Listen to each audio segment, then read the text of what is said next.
사마리아로 전해진 하나님의 복음의 이야기를 오늘 이어서 살피도록 하겠습니다. 사도행전 8장 14절에서 25절입니다.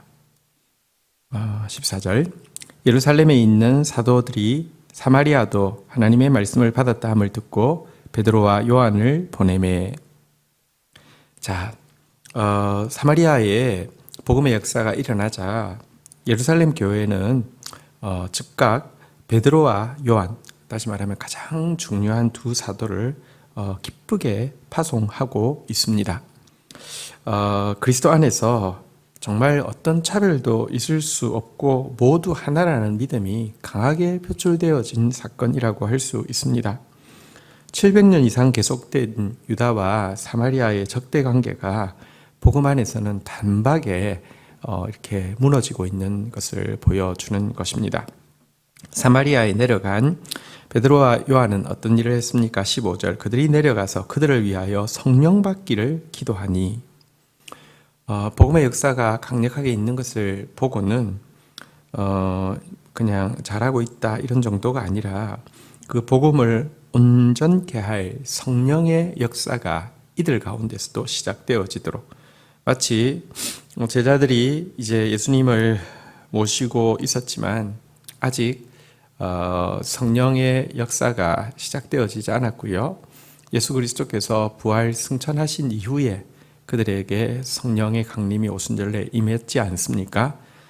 지금 말하자면 사마리아 교회는 분명히 예수의 복음을 받긴 받았지만 마치 예수님의 제자들이 예수님 부활 승천하시기 전에 모습과 같이 그냥 이 예수님이 좋고 예수님을 믿고 하지만 아직까지 그 예수님의 말씀대로 살 수 있는 삶의 능력과 변화가 없었던 때와 마찬가지임을 보고는 성령 받기를 기도하게 되었다는 것입니다. 그러니까 형식적으로 내려가는 정도가 아니라 그들에게 주어진 온전한 복음이 사마리아 사람들에게도 완전하고 온전하게 임하기를 기도했다는 뜻입니다. 16절 이는 아직 한 사람에게도 성령이 내리신 일이 없고 오직 주 예수의 이름으로 세례만 받을 뿐이더라. 여러분, 세례는 중요합니다. 그런데 세례는 죄 씻음을 받기 위한 것입니다. 그런데 여러분, 성령은 죄 씻음 받고 난 그들에게 임하는 성령은요, 단지 세례의 역할에 대한 보증 정도가 아닙니다. 세례는 물로 씻는 것이라고 표현한다고 하면 성령은 불로 태우는 것이라고 묘사하고 있는데요. 물로 씻는다는 것은 깨끗하게 한다는 뜻이 있고요. 물리적 변화가 일어나게 하는 것이죠. 더럽던 것이 깨끗해지고 그런데 이 성령은요, 마치 말하자면 화학적 변화가 일어나게 한다는 것입니다. 새롭게 된다는 것입니다. 전혀 다르게 된다는 것입니다. 이제 내가 죽고 예수가 살기로 결정한 이 사람들에게 정말 예수의 삶을 살아낼 수 있도록 불로 새롭게 만드는 것이 성령의 역사인데요. 이 때문에 이 성령의 세례가 있기를 이들은 빌었고요. 그 결과 17절 이에 두 사도가 그들에게 안수함에 성령을 받는지라. 성령이 임하였습니다.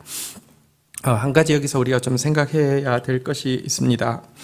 여러분, 빌립이 7 집사 중에 한 사람이 내려가서 이곳에서 복음의 사역을 시작했으니 그를 통하여서 성령이 임하시면 어떨까요?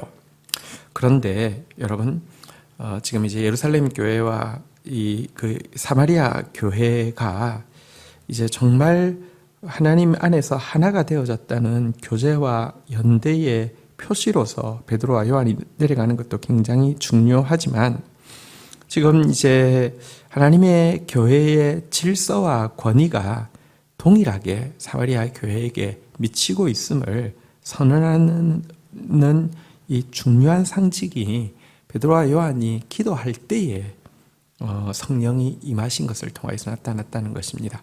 하나님은 질서의 하나님이십니다. 하나님 나라는 권위에 의해서, 바른 권위에 의해서 이렇게 다스려지는 나라입니다. 이 때문에 베드로와 요한을 보내시고 그들을 통하여서 성령이 임하시게 하셨던 것입니다.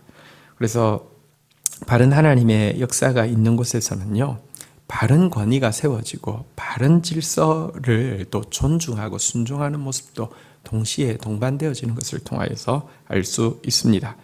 자, 이제 어제 나왔던 시몬의 모습을 이제 이어서 보도록 하겠습니다. 18절, 시몬이 사도들의 안수로 성령 받는 것을 보고 돈을 들여 19절, 이르되 이 권능을 내게도 주어 누구든지 내가 안수하는 사람은 성령을 받게 하여 주소서 하니. 자, 이제 드디어 시몬이 본색을 드러내게 되었습니다. 빌립의 전도와 그에 따르는 표적을 보고요, 믿고 세례를 받고 전심으로 따라다녔는데요, 이번에 보니까 빌립보다 비교할 수 없는 또 능력이 가진 두 사도가 내려왔고, 특별히 그들이 기도하자 성령이 각 사람에게 임하는 것을 보고는 완전히 흥분의 그 극치에 도달하게 되었습니다. 그리고 계산을 했습니다. 저 정도의 능력은 어떤 대가를 지불하더라도 살만한 가치가 있다고 판단한 것입니다. 그래서 거금을 가지고 왔겠죠. 돈 조금 가져온 게 아니겠죠. 거금을 가져와서는 이 정도면은 되겠지 하고는 이 권능을 내게도 주어 누구든지 내가 안수하는 사람에게 성령이 임하게 하여 주십시오 라고 부탁을 하게 되었습니다. 그가 매료된 것이 복음 자체가 아니라 복음에 따르는 능력이었음을 분명히 보여주고요, 성령의 은사는 복음 전파의 도구로서 사용되어지는데 이 성령의 은사를 자기 과시와 자기 만족의 도구로 얻고자 하여서 이와 같이 거래를 시도하고 있는 것입니다. 이 같은 시몬의 본색이 드러나자 사도 베드로와 요한은 어떻게 분별하고 어떻게 대처하는지를 보시겠습니다. 20절, 베드로가 이르되 내가 하나님의 선물을 돈 주고 살 줄로 생각하였으니 내 은과 내가 함께 망할지어다. 그래, 마음은 가상하다만 이 하나님의 성령의 은사를 향한 네 열이 마음은 가상하다만 이렇게 하는 거 아니야, 이런 정도도 아니고요. 혹은 이렇게 많은 물질을 가지고 왔으니 사마리아 선교에 큰 도움이 되겠습니다. 내가 한번 기도해 보겠습니다. 이것도 아니고요. 네 은과 함께 망할 것이다 이렇게 이야기하고 있습니다. 복음은 물질과 하나님을 겸하여 섬길 수 없다라고 이야기합니다. 복음이 물질과 반대로 간다는 것이 아니라, 여러분들, 복음 앞에서 물질은 단지 부림받는 종이 되어야지 그것이 주제가 되고 주어가 되어진다고 하면 결코 복음의 역사가 아니라는 것입니다. 네 은과 함께 네가 망할 것이다 라고 무시무시하게 책망하였습니다. 그 속에 있는 황금 만능주의적인 사고에 대해서 꾸짖는 것입니다. 또한 책망은 계속 이어집니다. 21절, 하나님 앞에서 내 마음이 바르지 못하니 이 도에는 내가 관계할 것도 없고 분깃될 것도 없느니라. 그의 행동뿐 아니라 그의 마음을 이제 들여다봅니다. 돈을 가져온 행동 말고 그 마음을 들여다보는데 마음이 바르지 못하다라고 이야기하고 있습니다. 여러분, 그의 마음에 지금 문제가 있었기 때문에 이와 같은 행동이 드러난다는 것입니다. 정확하게 이 분별을 하고 있습니다. 행위뿐 아니라 마음까지 분별하고 있습니다. 그의 마음이 어떠하다라고 이야기합니까? 23절, 내가 보니 너는 악독이 가득하며 불의에 매인 바 되었도다. 그의 마음의 상태가 악독과 불의에 매여 있다라고 이야기하고 있습니다.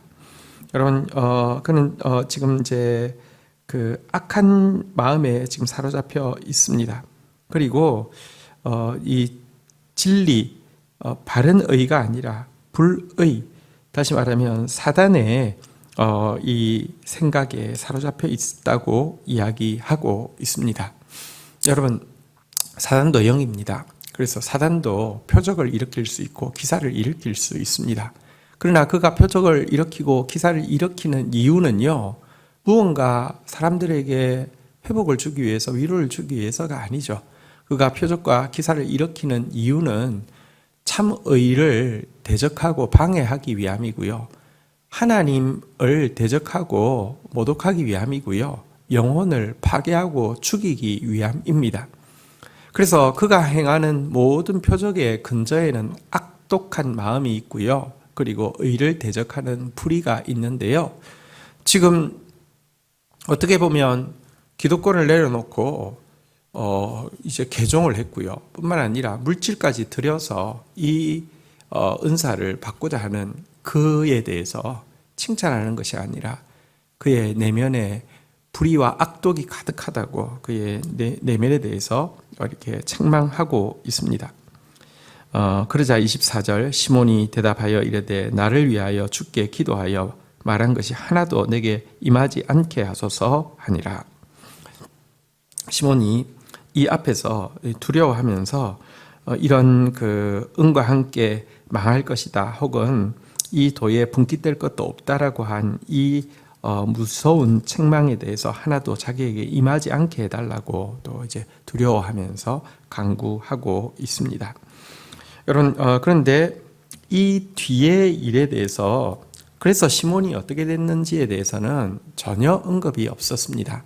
그 이후에 훌륭한 하나님의 사람으로 거듭나게 되었는지 혹은 그 이후에 워낙에 악한 모습으로 돌아갔는지 기록되어 있지 않습니다. 근데 한번 생각해 보면 어떻게 되었을까요? 저는 만약 시몬이 정말 이 일을 통하여서 그의 마음의 악한 불의한 생각을 버리고 그의 행실이 참으로 능력이 아니라 복음 자체로 돌아가서 살게 되었다고 하면 시몬의 기록은 이 사마리아 복음 전도의 과정에서 등장하였을 수 있다고 생각합니다. 그런데 지금 그 결론이 나와 있지 않은 것은 마지막으로도 아직까지 시몬에게 기회를 주기 위함이기는 하지만 아마도 그는 그의 옛 길로 돌아가게 되었을 것이다 라고 저는 생각합니다.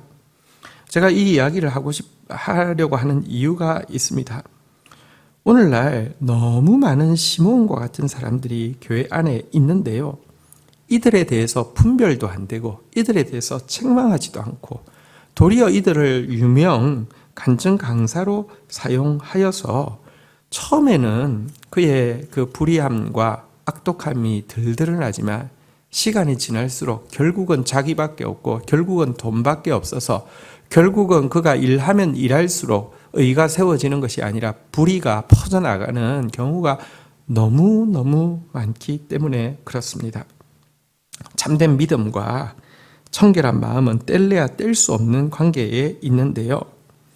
양심이 없고 마음이 악한, 마음이 바르지 못한 사람들이 복음의 이름으로 여러분들 교회를 더럽히고 강단을 더럽히는 일이 비일비재하게 일어나고 있고 누구도 분별하지 못하고 누구도 책망하지 않고 도리어 권장되고 있는 것이 오늘 이 존귀한 복음이 이렇게 비천하게 되어지고 이렇게 땅에 밟히게 되어진 중요한 원인임을 우리가 분명히 기억해야 될 것입니다. 참된 믿음은요, 깨끗한 마음 속에, 올바른 마음 속에 들어오게 됩니다. 그래서 여러분들 우리의 행실도 조심해야 되고 또 특별히 우리의 마음이 정말 선하고 그리고 의로운 마음, 또 선과 의를 추구하는 마음이 되어지도록 하나님 앞에 몸부림쳐야 할 것입니다. 주신 말씀 붙잡고 제가 기도하며 나가도록 하겠습니다. 주님 감사합니다. 복음 안에서 유다와 사마리아의 그 견고한 벽이 무너지고 또 안수를 통하여서 참된 유대가 교제가 시작되어진 이 모습을 보면서 초대교회의 성령의 충만함이 어떠한 것인지 다시 한번 보게 됩니다. 우리도 성령에 충만하게 하여 주셔서 벽을 뛰어넘게 하여 주시고 참된 교통의 역사를 경험할 수 있도록 은총을 베풀어 주시기를 간절히 간구하고 소원합니다. 오늘 마술사 시몬이 황금 만능주의를 가지고 하나님의 은사를 자기의 이름을 높이고 자기를 과시하고 자기 만족을 위해서 살려고 시도하는 장면을 보게 됩니다. 그의 마음 가운데 이 일을 하는 것은 하나님을 위함도 아니고 영혼들을 위함도 아니고 악독하고 불의한 마음에 의한 것임도 오늘 정확하게 보게 됩니다. 하나님, 이런 모습으로 신앙생활하는 거 없도록 하나님, 우리의 행실뿐 아니라 우리의 마음이 청결하게 하여 주시고 우리의 마음이 참으로 선을 구하며 의를 구하는 마음 되어질 수 있도록 인도하여 주옵소서. 우리의 교회에 이와 같은 황금 만능주의나 이와 같은 은사주의, 이와 같은 이 자기 만족을 위한 열정들, 이런 것들이 틈타지 못하도록 주님 교회를 지켜주셔서 참으로 성결한 교회로서, 참으로 복음만을 드러내는 교회로서 설 수 있도록 은혜를 더하여 주옵소서. 예수 그리스도의 이름으로 기도 올립니다. 아멘.